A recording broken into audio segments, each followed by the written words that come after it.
Hello friends, welcome to my channel. आज जो हम कहानी पढ़ेंगे उसका शीर्षक है भेड़ें और भेड़िए। यह हरिशंकर परसाई जी द्वारा लिखित एक व्यंग लेख है। व्यंग लेख होता क्या है? व्यंग लेख या रचना हम उन कहानी या उन रचनाओं को कहते हैं जिनके द्वारा पाठकों तक एक बहुत ही स्ट्रॉन्ग मैसेज पहुंचाया जाता है। लेकिन यह स्ट्रॉन्ग मैसेज पहुंचाने के लिए लेख बहुत सीरियस वे में नहीं लिखा जाता है।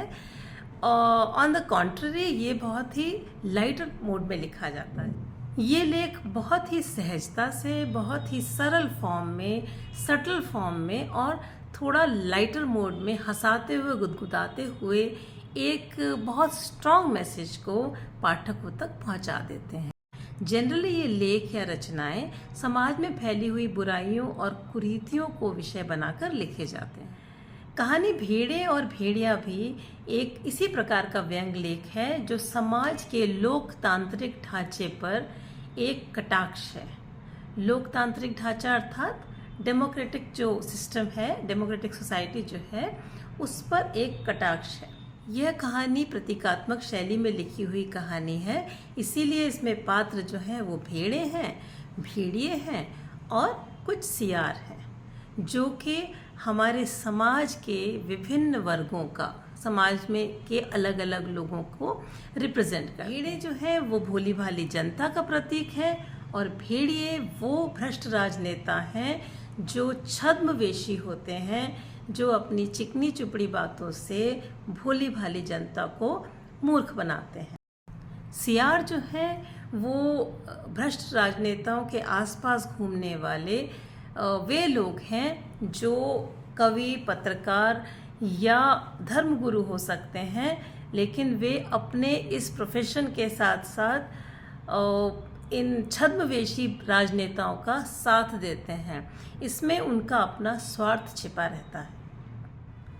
कहानी का जो सेटअप है वो प्रजातांत्रिक सिस्टम में चुनाव होने के पहले और चुनाव होने के बाद का है। इलेक्शन जब होते हैं तो उससे पहले किस प्रकार ये छद्मवेशी जो नेता होते हैं, जो ये डिस्गाइज्ड नेता हैं, भ्रष्ट राजनेता हैं, ये किस प्रकार जनता से झूठे वायदे करते हैं और चुनाव जीत जाने के बाद वे अपने सभी वायदे भूल जाते हैं और जनता का शोषण करते हैं।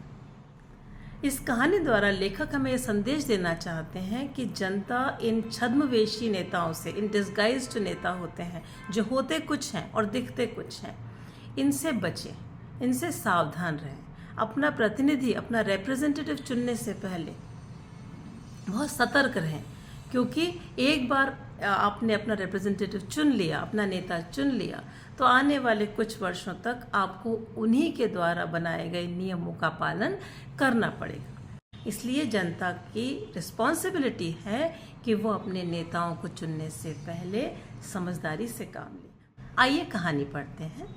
एक बार एक वन के पशुओं को ऐसा लगा कि वे सभ्यता के उस स्तर पर पहुंच गए हैं जहां उन्हें एक अच्छी शासन व्यवस्था अपनानी चाहिए। उन्हें लगा कि अब तो वो बहुत सिविलाइज हो गए हैं, तो उनके पास उनका जो सिस्टम है वो इस तरह का होना चाहिए जहां प्रॉपर रूल्स हो, जहां प्रॉपर प्रजातंत्र हो, डेमोक्रेसी, एक पूरा सिस्टम हो जिसके हिसाब से सब चीज़ चले। और एक मत से यह तय हो गया, दे वर ईगरली वेटिंग फॉर दिस। सो एक मत से ये डिसाइड हो गया क्या कि वन प्रदेश में प्रजातंत्र की स्थापना। पशु समाज में इस क्रांतिकारी परिवर्तन से हर्ष की लहर दौड़ गई कि सुख, समृद्धि और सुरक्षा का स्वर्ण युग अब आया और वह आया। दे वर वेरी हैप्पी दैट अब तो हमारे यहाँ पूरा सिस्टमैटिक होगा, सब सुखी होंगे, सब समृद्ध होंगे, गरीबी अमीरी का जो भेदभाव है, जो दूरी है, वो मिट जाएगी, सभी के साथ समान व्यवहार होगा, सबके पास इक्वल राइट्स होंगे, ऐसा वो सोचने लगे, बिकॉज डेमोक्रेसी यही कहती है। So they were very happy about it. जिस वन प्रदेश में हमारी कहानी ने चरण धरे हैं उसमें भेड़ें बहुत थीं। निहायत नेक, ईमानदार, कोमल, विनयी, दयालु, निर्दोष पशु जो घास तक को फूंक फूंक कर खाता है। यहाँ पर जनता को लेखक ने जनता को बहुत ही सज्जन, सीधी सादी बताया है। जिस वन प्रदेश में हमारी कहानी ने चरण धरे हैं, मतलब जहाँ हमारी कहानी का सेटअप है, वहाँ पे जो भेड़ें बहुत थी, जनता तो ज़्यादा होती है, नेता कम होते हैं, तो भेड़ें बहुत थी। और वो कैसी होती हैं? बहुत ही नेक होती हैं, समझदार होती हैं, ईमानदार होती हैं, नेक होती हैं, ईमानदार होती हैं और दयालु होती हैं, आसानी से मूर्ख बन जाती हैं। जो घास तक को फूक फूक कर खाता है, मतलब इतना ज़्यादा निरीह मूर्ख बताया है जनता को। भेड़ों ने सोचा कि अब हमारा भय दूर हो जाएगा, हम अपने प्रतिनिधियों से कानून बनवाएंगे कि कोई जीवधारी किसी को न सताए और न मारे। उन्होंने कहा जो हम रिप्रेजेंटेटिव चुनेंगे फिर हम उनसे कानून बनवाएंगे, अपने मन का कानून बनवाएंगे कि ऐसा नहीं हो कि कोई भी किसी को सता रहा है, कोई भी किसी को मार रहा है। लिव एंड लेट लिव का ज़माना आएगा, सब जिएं और जीने दें। ऐसा जब ऐसे स्वर्ण युग की वो इमेजिनेशन कर रहे हैं, वो कल्पना कर रहे हैं कि शायद लोकतंत्र आ जाएगा, तो ऐसा स्वर्ण युग आ जाएगा। शांति, स्नेह, बंधुत्व और सहयोग पर समाज आधारित हो। उन्हें लगा कि ऐसा समाज बने जो शांति, स्नेह, बंधुत्व मतलब ब्रदरहुड, और सहयोग मतलब कोऑपरेशन। तो यहाँ सभी एक बहुत ही आइडियलिस्टिक सिचुएशन का इमेजिनेशन है। लोकतंत्र, कायदे से जो लोकतंत्र है उसके बारे में लोग सोचते ऐसा ही है, लेकिन रियलिटी इससे बहुत दूर है। इधर भेड़ियों ने सोचा कि अब हमारा संकट काल आ गया। भेड़ियों को बड़ा जो है घबराहट हो गई। उन्होंने कहा अब हम जो है ट्रबल में फंस जाएंगे। भेड़ों की संख्या इतनी अधिक है कि पंचायत में उनका ही बहुमत होगा। जब चुनाव होंगे तो बहुमत उनका होगा, बहुमत मतलब वो जिसको वोट देना चाहेंगे उसको देंगे। और अगर उन्होंने कानून बना दिया कि कोई पशु किसी को ना मारे तो हम खाएंगे क्या? अगर उन्होंने कोई ऐसा प्रतिनिधि चुन लिया, ऐसा रिप्रेजेंटेटिव चुन लिया जो कि उनके फेवर में बोलेगा, तो ऐसा कानून बन गया उसके बाद कि कोई पशु किसी को ना मारे तो हम खाएंगे क्या? भेड़िए जो है वो तो उनका काम ही यही है कि वो अपने स्वार्थ के लिए दूसरों का नुकसान करते हैं। क्या हमें घास चरना सीखना पड़ेगा? तो अब वो बहुत दुविधा में है कि हम करें तो करें क्या। जो जो चुनाव समीप आता, भेड़ों का उल्लास बढ़ता जाता। भेड़ें बहुत खुश थी कि चुनाव होंगे और हम एक अच्छा सा प्रतिनिधि चुनेंगे, हमारे हित में जो कानून बनेंगे और हमारा जीवन बेटर हो जाएगा। लेकिन ज्यों ज्यों चुनाव समीप आता, भेड़ियों का दिल बैठता जाता। भेड़िए जो हैं बड़े परेशान थे कि अब हमारा जो हम जंगल राज वाले सिस्टम में जी रहे थे, कभी भी किसी को परेशान करते थे, किसी को भी मारते थे, किसी को लूट खसुट करते थे, हमारा चल रहा था। बट नाउ अब जो है अब वो बहुत परेशान है कि अगर ऐसे कानून बन गया कि जिसमें जियो और जीने दो का सिस्टम आ गया, तब हमारा तो जीवन खत्म हो जाएगा।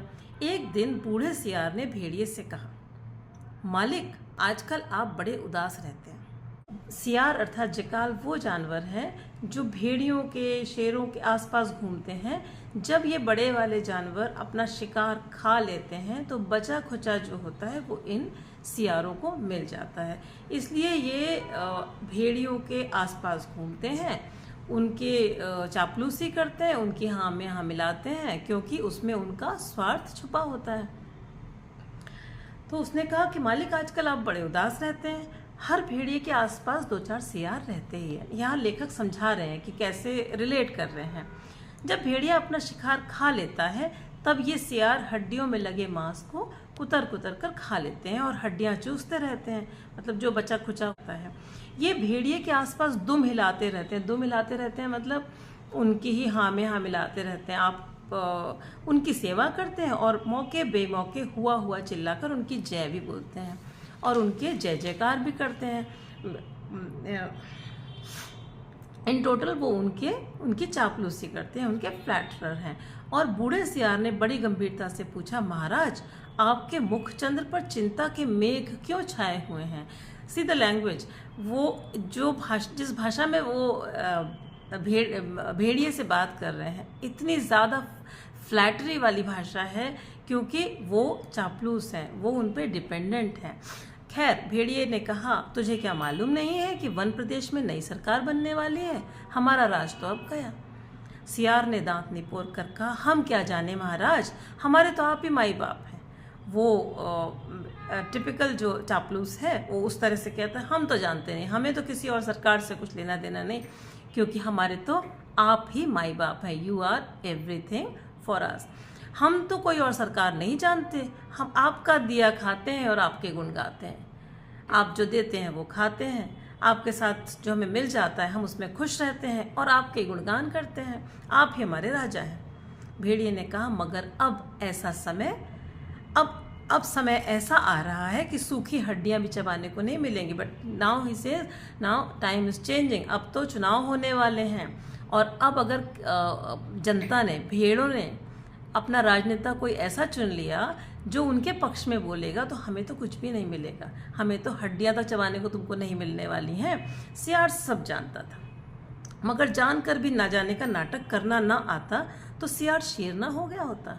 सियार बहुत कनिंग था, बहुत ओवर स्मार्ट था। वो ये सब ड्रामा कर रहा था, उसको सब पता था। बट अगर लेखक किस तरह लिखते हैं कि मगर जानकर भी जानने का नाटक करना न आता तो सियार शेर ना हो गया होता।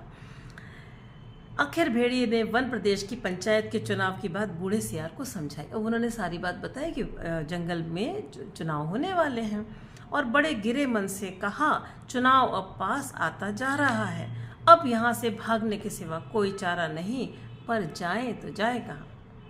आगे आने वाली पंक्तियों में लेखक ने बहुत ही सुंदरता से वो वर्णन किया है कि जो किसी लायक नहीं है वो नेता बन जाता है। ये भ्रष्ट नेताओं की बात हो रही है।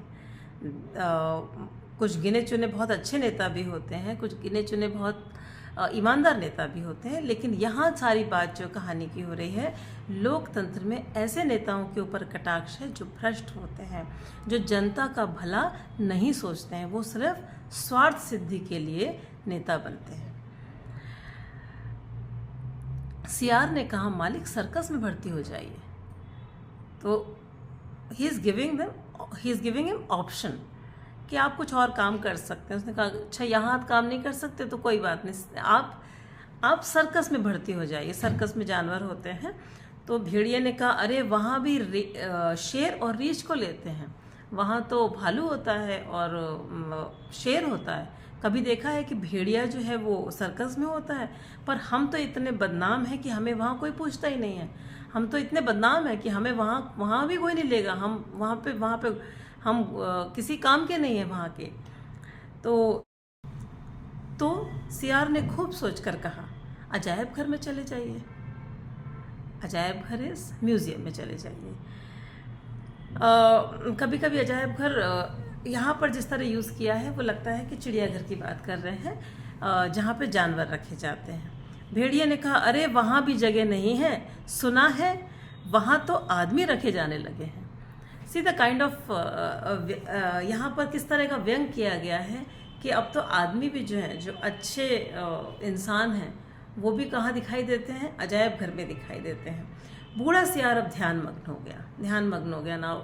वो एक्टिंग कर रहा है कि अब वो कुछ और नया आइडिया लेकर आएगा।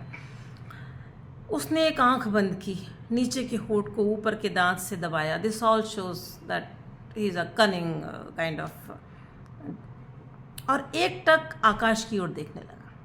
फिर बोला, बस अब समझ में आ गया मालिक, अगर पंचायत में आप भेड़िया जाति का बहुमत हो जाए तो, यदि आपको मेजॉरिटी जो वोट है वो आपको मिल जाए तो। भेड़िया चिढ़कर बोला, कहाँ की आसमानी बातें करता है, कौन सी काल्पनिक बातें करते हो? अरे हमारी जाति कुल 10% है, वी आर जस्ट 10%, और भेड़ें तथा अन्य छोटे मोटे जो पशु हैं वो 90% है, 90% हैं। भला वे हमें काहे को चुनेंगे? हमारा स्वभाव तो ऐसा है कि हमें तो कोई वोट देगा नहीं, हम सिर्फ 10% हैं, और भेड़ें और जो अदर एनिमल्स हैं वो सब 90% हैं, और हमारी तो इमेज इतनी ख़राब है कि हमें तो कोई वोट देगा नहीं। अरे कहीं ज़िंदगी अपने को मौत के हाथ सौंप सकती है? हम तो जाने ही जाते हैं कि हम इन सबको खा जाते हैं। तो जीवन कभी अपने आप को मौत के हवाले करेगा? मगर हाँ, ऐसा हो सकता तो क्या बात थी। उसे पसंद तो आता है आइडिया, तो वो कहता है अगर ऐसा हो जाता तब तो क्या बात थी। बूढ़ा सियार बोला, आप खिन्न मत होइए सरकार, इरिटेट मत होइए, परेशान मत होइए, एक दिन का समय दीजिए, give me one days time. कल तक कोई योजना बन ही जाएगी, मगर एक बात है, आपको मेरे कहे अनुसार कार्य करना पड़ेगा। मुसीबत में फंसे भेड़िए ने आखिर सियार को अपना गुरु माना। अब भेड़िए के पास तो कोई उपाय था नहीं, तो मरता क्या ना करता, उसने सियार को ही अपना गुरु मान लिया और आज्ञा पालन की शपथ ली। उसने कहा ठीक है, जो तुम कहोगे मैं मानूंगा। दूसरे दिन बूढ़ा सियार अपने 3 सियारों को लेकर आ गया। अपने साथ वो अपने 3 दोस्तों को लेकर आ गया। उनमें से उसने एक को पीले रंग में रंग दिया था, दूसरे को नीले रंग में और तीसरे को हरे रंग में। भेड़िए ने देखा और पूछा, अरे ये कौन है? बूढ़ा सियार बोला, ये भी सियार है सरकार, मगर रंगे सियार है। आपकी सेवा करेंगे, आपके चुनाव का प्रचार करेंगे। ये उन लोगों का प्रतीक है जो भ्रष्ट राजनेताओं का प्रचार करते हैं, जो कवि होते हैं, पत्रकार होते हैं, लेखक होते हैं, धर्मगुरु होते हैं। वो अपने स्वार्थ के लिए इन राजनेताओं का प्रचार प्रसार करते हैं। भेड़िए ने शंका की, मगर इनकी बात कौन मानेगा? ये तो वैसे ही छल कपट के लिए बदनाम है। सियार तो जाने ही जाते हैं कि ये तो छल कपट करते हैं, धोखा देते हैं। समाज में आज जिस तरह की पत्रकारिता हो गई है, आज जिस तरह के धर्म गुरु हैं, लोगों का उन पर से भरोसा उठ गया है। तो यहाँ जब ये 3 तरह के जो रंगे हुए सियार हैं, ये प्रतीक उन्हीं कवि, पत्रकारों और धर्म गुरुओं का है। तो लेखक कहना चाहते कि अब तो उन पर भी कोई विश्वास नहीं करता है। सियार ने भेड़िए का हाथ चूम कर कहा, बड़े भोले हैं आप सरकार। अरे मालिक, रूप रंग बदल देने में तो सुना है आदमी तक बदल जाते हैं, फिर ये तो सियार है। आजकल तो ये वो ज़माना आ गया है कि इंसान भी जो है, अब इंसान भी अपना रंग रूप बदल लेते हैं। जो होते हैं वो दिखाई नहीं देते हैं, पर ये तो सियार है, ये तो ऑलरेडी फेमस है इस गुण के लिए। वो तो फेमस है कि ये अपना जो दिखाई देते हैं वो ये हैं ही नहीं। और तब बूढ़े सियार ने भेड़िए का भी रूप बदला। उसने कहा अब आपको भी अपना रूप बदलना पड़ेगा। मस्तक पर तिलक लगाया, गले में कंठी पहनाई और मुंह में घास के तिनके खोस दिए। उसका एक रूप साधु का रूप बना दिया। मुंह में घास के तिनके लगा दिए कि ये तो अब घास फूस खाने लगे हैं, और तिलक लगा दिया कि पूजा पाठ किया करते हैं। अब ये भेड़िया जो है वो टिपिकल भेड़िया नहीं है, अब ये बहुत ईमानदार और बहुत बूढ़े सियार ने अब भेड़िए का रूप जो बना दिया है वो बड़ा ईमानदार, नेक, दयालु इस प्रकार का बना दिया है। बोला अब आप पूरे संत हो गए, अब तो आप जो है पूरे संत लग रहे हैं। माथे पे तिलक लगा हुआ है, गले में कंठी पहने हुए और मुंह में आपके घास है, तो आप तो अब तो आप लगेंगे कि आप अहिंसक हैं। बोला अब आप पूरे संत हो गए हैं, अब भेड़ों की सभा में चलेंगे, मगर 3 बातों का ख्याल रखना। अपनी हिंसक आंखों को ऊपर मत उठाना, हमेशा ज़मीन की ओर देखना और कुछ बोलना मत। अब सारा ड्रामा करना पड़ेगा। अगर आपको चुनाव जीतना है तो आपको ये सब ड्रामा करना पड़ेगा। क्या करना है? अपनी हिंसक आंखों को ऊपर मत उठाना, बिकॉज आपका रूप तो वैसा ही है। आप जब असली फॉर्म में आपकी आंखें देखेंगी तो वो हिंसक ही लगेंगी, वो कभी भी अहिंसक नहीं लगेंगी। इसलिए अपनी आंखों को नीचे रखना, हमेशा ज़मीन की ओर देखना और कुछ बोलना मत। क्योंकि अगर बोलोगे, देखोगे तो तुम इनहेरेंटली तुम कैसे हो? तुम हिंसक हो, तो तुम दिखाई दोगे, जनता तुम्हारी असलियत पहचान जाएगी। तुम्हें अपने आप को डिस्गाइज फॉर्म में ही रखना है। अगर तुमने ऐसा किया, नहीं तो सब पोल खुल जाएगी और वहाँ बहुत सी भेड़ें आएंगी, सुंदर सुंदर, मुलायम मुलायम। किसी को तोड़ मत खाना, उनको देखकर तुम जो है तुम्हारा मन करेगा कि मैं तो इनको खा जाऊं, लेकिन ऐसा मत करना। भेड़िए ने पूछा, लेकिन ये रंगे सियार क्या करेंगे, ये किस काम आएंगे? बूढ़ा सियार बोला, ये बड़े काम के हैं, आपका सारा प्रचार तो यही करेंगे। इन्हीं के बल पर आप चुनाव लड़ेंगे। यह पीला वाला सियार बड़ा विद्वान है, विचारक है, कवि भी है, लेखक भी है। यह नीला सियार नेता है, पत्रकार है, और यह हरा धर्मगुरु है। बस अब चलिए, ये तीनों आपका प्रचार प्रसार करने के लिए काफी है। जरा ठहरो, भेड़िए ने बूढ़े सियार को रोका। कवि, लेखक, नेता, विचारक, ये तो सुना है बड़े अच्छे लोग होते हैं। ये तीनों? बात काटकर सियार बोला, ये तीनों सच्चे नहीं हैं, रंगे हुए सियार हैं महाराज। अब चलिए, देर मत करिए।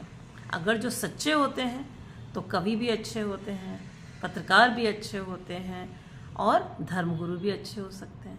बट ये कैसे हैं? ये रंगे हुए हैं। व्यंग रचना में ये बड़ी खूबसूरती से दिखाया जाता है कि रंगा हुआ सियार जो है वो उन रंगे हुए सियार उन धर्मगुरुओं, उन कवियों, उन पत्रकारों का प्रतीक है जो सच्चे नहीं हैं, जो समाज के प्रति सच्चे नहीं हैं। और वे चल दिए। आगे बूढ़ा सियार था, उसके पीछे रंगे हुए सियारों के बीच में भेड़िया चल रहा था। मस्तक पर तिलक, गले में कंठी, मुख में घास के तिनके, धीरे धीरे चल रहा था, अत्यंत गंभीरता पूर्वक, सिर झुकाए, विनय की मूर्ति। ऐसा लग रहा था कि इससे अच्छा तो कोई हो ही नहीं सकता, इससे ज़्यादा अहिंसक, इससे ज़्यादा दूसरों का भला करने वाला कोई हो ही नहीं सकता। कैसे चल रहा था? उन सियारों के बीच में चल रहा था। कैसे? नेता, हम जब देखते हैं, अगर सच्चा नेता होता है तो वो जनता तक अपने आप पहुंच जाता है, लेकिन ये पूरा प्रोटेक्शन लेयर में चल रहा था। उधर एक स्थान पर सहस्त्रों भेड़ें इकट्ठी हो गई, कई हजार भेड़ें वहां पर इकट्ठी थी उस संत के दर्शन के लिए, क्योंकि सब तरफ इन पत्रकारों ने और लेखकों ने ये बात फैला दी थी कि एक बहुत बड़े संत आए हैं, भेड़िया संत आए हैं। जिनकी चर्चा बूढ़े सियार ने फैला रखी थी। चारों सियार भेड़िए की जय बोलते हुए भेड़ों के झुंड के पास आ गए। बूढ़े सियार ने एक बार जोर से संत भेड़िए की जय बोली। भेड़ों में पहले से वहां बैठे सियारों ने जय ध्वनि की। उनके बीच बीच में उनके सियार दोस्त बिठा दिए गए थे। तो जनरली ऐसा होता ना कि एक किसी की जय बोलता है तो बाकी सब भी बोलने लगते हैं। तो वही यहाँ पे भी किया गया। स्ट्रैटेजी वाइज वहाँ पे बीच में बिठा दिए गए थे। जब उनकी संत भेड़िया की जय जयकार यहाँ की जाती थी, वहाँ भी भीड़ में से कुछ लोग करते थे। उनको देखे देखे भेड़ें भी जय जयकार कर रही थी। भेड़ों ने देखा तो वो बोली, अरे भागो, ये तो भेड़िया है। तुरंत बूढ़े सियार ने उन्हें रोककर कहा, भाइयों और बहनों, अब भय मत करो, भेड़िया राजा संत हो गए। इन्होंने हिंसा बिल्कुल छोड़ दी है, उनका हृदय परिवर्तन हो गया है। वे आज 7 दिनों से घास खा रहे हैं, रात दिन भगवान के भजन और परोपकार में लगे रहते हैं। उन्होंने अपना जीवन जीव मात्र की सेवा में अर्पित कर दिया है। अब वे किसी का दिल नहीं दुखाते, किसी का रोम तक नहीं छूते। भेड़ों से तो उन्हें विशेष प्रेम है। इस जाति ने जो कष्ट सहे हैं, उनको याद करके कभी कभी भेड़िया संत की आंखों में आंसू आ जाते हैं। उनकी अपनी भेड़िया जाति ने जो अत्याचार आप पर किए हैं, उनके कारण भेड़िया संत का माथा लज्जा से झुक गया है, सो झुका हुआ है। वो बहुत इस बात से बहुत शर्मिंदा है कि उनकी भेड़िया जाति ने, जो भ्रष्ट राजनेताओं ने जो जनता पर बहुत अत्याचार किए हैं, वो इस बात से बड़े दुखी हैं। परंतु अब वे शेष जीवन आपकी सेवा में लगाकर तमाम पापों का प्रायश्चित करेंगे। लेकिन अब उनकी आंखें खुल गई हैं और वो अपना जीवन आपकी जनता की, निरीह भेड़ों की सेवा में लगाना चाहते हैं और इससे वो अपना पापों का प्रायश्चित करना चाहते हैं। आज सवेरे की बात है, एक मासूम भेड़ के बच्चे के पाँव में कांटा लग गया था। Now he is giving an example कि वो कितने अच्छे हो गए हैं। आज सवेरे की ही बात है कि एक मासूम भेड़ के बच्चे के पाँव में कांटा लग गया था। भेड़िया संत ने उसे दांतों से निकाला, उसको काटा नहीं, दांतों से। वहाँ एम्फेसाइज भी कर रहे हैं, उसे दांतों से निकाला, दांतों से। पर वह बेचारा कष्ट से चल बसा। तो भेड़िया संत ने सम्मान पूर्वक उसकी अंत्येष्टि क्रिया की। फिर भी वो छोटा सा जो बच्चा था भेड़ का, वो मर गया, तो उसको खाया नहीं उसने, उसका अंतिम संस्कार किया। अब तो वो सर्वस्व त्याग चुके हैं, वो एकदम साधु हो गए हैं, सब कुछ उन्होंने त्याग दिया है। अब आप उनसे भय मत करें, उनसे कोई भी आपको डर नहीं है। उन्हें अपना भाई समझें। सब मिलकर बोलो संत भेड़िया की जय।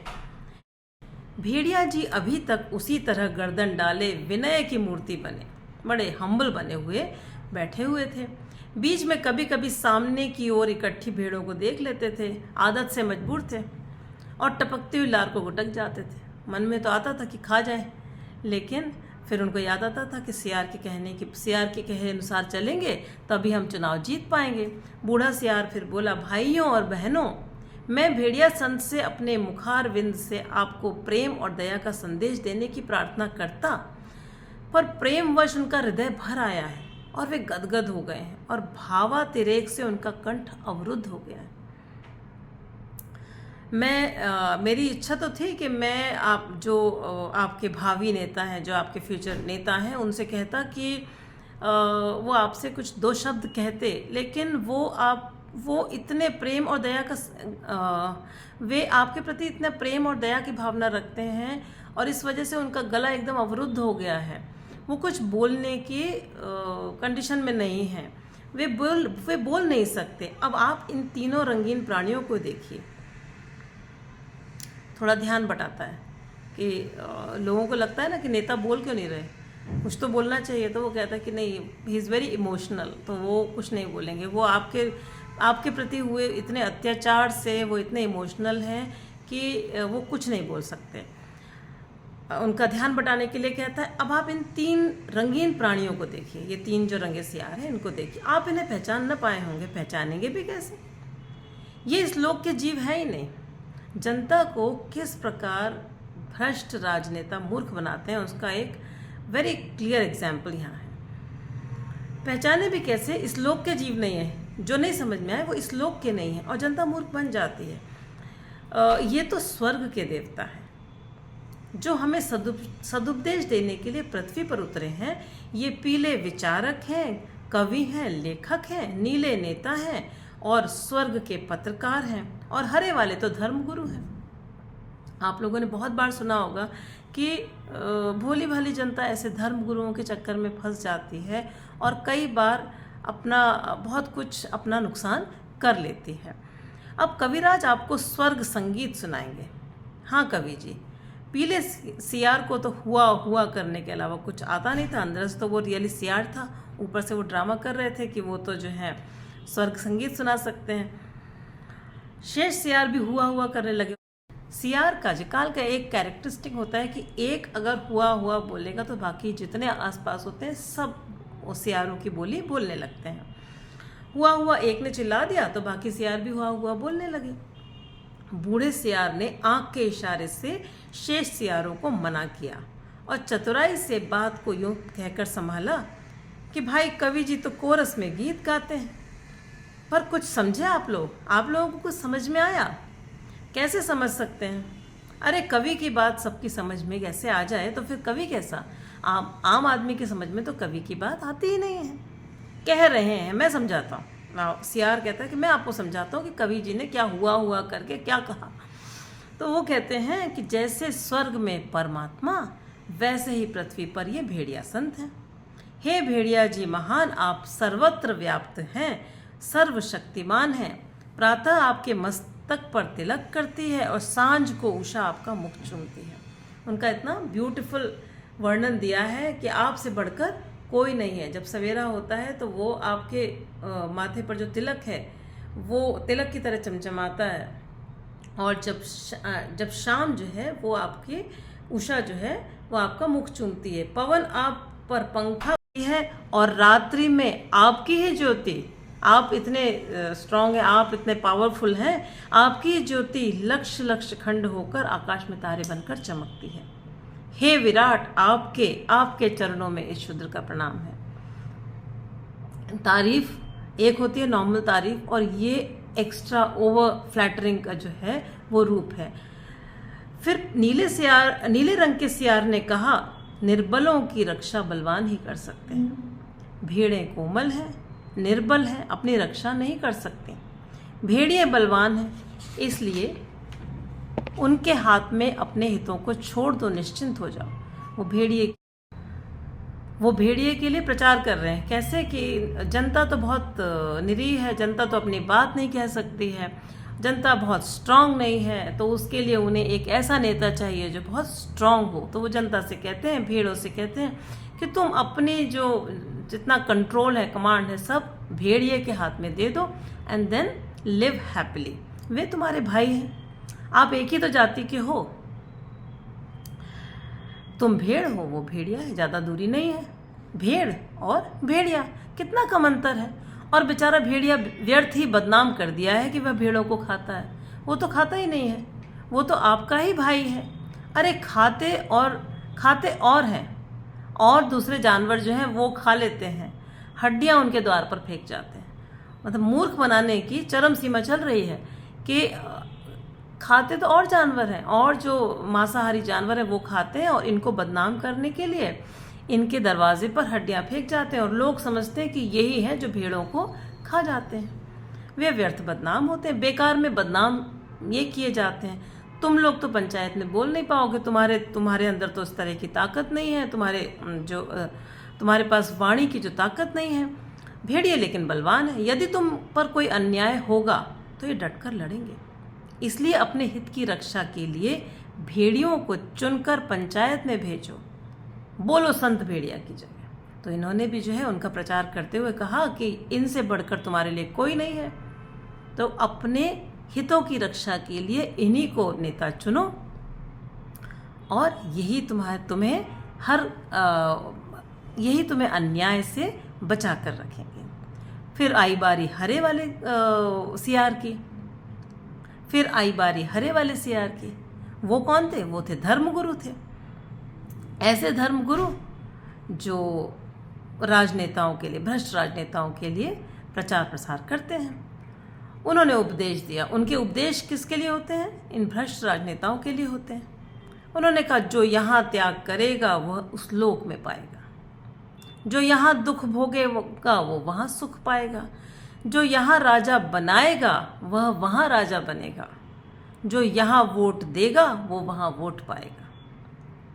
तो कैसे भोली भाली जनता को मूर्ख बनाने के लिए दांव पेच वाली जो भाषा है उसका इस्तेमाल करते हैं। लेखक इस सब के द्वारा बताना चाहते हैं कि जनता की अपनी रिस्पॉन्सिबिलिटी क्या है कि वो सक्षम बने, वो सजग बने, वो इस तरह की चिकनी चुपड़ी बातों में ना आए। अपना जब भी उनको रिप्रेजेंटेटिव चुनना हो तो इस तरह की बातों से वो बचे। तो देनी से इसलिए सब मिलकर भेड़ियों को वोट दे दो। यहाँ तुम त्याग करोगे, स्वर्गलोक में तुम बहुत कुछ पाओगे। इसलिए सब मिलकर भेड़िए को वोट दे दो। वे दानी हैं, परोपकारी हैं, संत हैं, मैं उनको प्रणाम करता हूँ। उनकी तारीफ में जाते जाते वो आखिरी सेंटेंस में भी उनकी तारीफ कर ले कि वे तो दानी हैं, परोपकारी हैं और संत हैं। इससे अच्छा आपके लिए राजनेता कौन हो सकता है? आप इन्हीं को अपना रिप्रेजेंटेटिव चुन लीजिए। यह एक भेड़िए की कथा नहीं है। इन सब के बाद लेखक क्या लिखते हैं? यह एक भेड़िए की कथा नहीं है, यह सब भेड़ियों की कथा है। यह किसी एक भ्रष्ट राजनेता की कथा नहीं है, यह किसी एक छद्मवेशी डिस्गाइज में जो राजनेता दिखाई देते हैं उनकी कथा नहीं है, उनके बारे में नहीं है। यह सब भेड़ियों की कथा है। सब जगह इस प्रकार प्रचार प्रसार हो गया और भेड़ों को विश्वास हो गया। ये कई जगह अलग अलग जंगलों में हो रहा है, अलग अलग पंचायतों में हो रहा है। तो भेड़ों को विश्वास हो गया, जनता ने उनकी बातों पर विश्वास कर लिया कि भेड़िए से बड़ा उनका कोई हित चिंतक, हित रक्षक कोई है ही नहीं। अब तो उनका यही रिप्रेजेंटेटिव बनेगा। अब पंचायत का चुनाव हुआ, उनका ब्रेन वॉश हो गया, वो मूर्ख बन गई। उन्होंने सोचा कि यही बेस्ट है, यही हमारे लिए बेस्ट करेगा और हमारा स्वर्ग जो स्वर्ण युग आने वाला है वो यही लेकर आएंगे। पंचायत का चुनाव हुआ तो भेड़ों ने अपने हित की रक्षा के लिए भेड़ियों को चुन लिया। अपने पैर पर कुल्हाड़ी ऑलरेडी मार ली और पंचायत में भेड़ों के हितों की रक्षा के लिए भेड़िए प्रतिनिधि बन गए। अब रिप्रेजेंटेटिव कौन बने? भेड़िए बन गए। बनते ही चुनाव जीतते ही क्या हुआ, पंचायत में भेड़ियों ने भेड़ों की भलाई के लिए, लेखक ने व्यंग रूप में लिखा है, भेड़ों की भलाई के लिए पहला कानून बनाया। अब कानून बनेंगे नए, भेड़िए हैं, स्वार्थ सिद्धि के अलावा कुछ नहीं करेंगे। ये बात जनता को समझ आई नहीं, तो भेड़ों की भलाई के लिए सरकाज़म है, पहला कानून बनाया क्या, हर भेड़िए को सवेरे नाश्ते के लिए भेड़ का एक मुलायम बच्चा दिया जाए। दोपहर के भोजन में एक पूरी भेड़ दी जाए और शाम को स्वास्थ्य के ख्याल से कम खाना खाना चाहिए, इसलिए आधी भेड़ दी जाए। इस प्रकार हमने देखा कि हरिशंकर परसाई जी ने इस प्रतीकात्मक शैली में लिखे हुए लेख द्वारा वर्तमान राजनेता और राजनीति पर करारा व्यंग किया है। वे बताते हैं कि किस प्रकार सत्ता प्राप्ति के लिए शासन की भूख में ये नेता जनता की भलाई भूल जाते हैं और जनता का शोषण करते हैं, अपनी चिकनी चुपड़ी बातों से जनता को मूर्ख बनाते हैं और बाद में प्रतिनिधि बन जाने के बाद उसी जनता का, उसी भोली भाली जनता का शोषण करते हैं। प्रजातांत्रिक व्यवस्था में जनता का कर्तव्य है कि वह अपने अधिकारों को समझे और रिस्पॉन्सिबिलिटी से अपने नेता को चुने। अपने नेता को चुनते समय सजगता से अपने नेता को चुने। आशा है ये लेख आपको अच्छी तरह समझ में आ गया होगा। यदि कोई प्रश्न पूछना चाहते हैं तो कमेंट सेक्शन में लिखकर पूछ सकते हैं। Thank you for watching.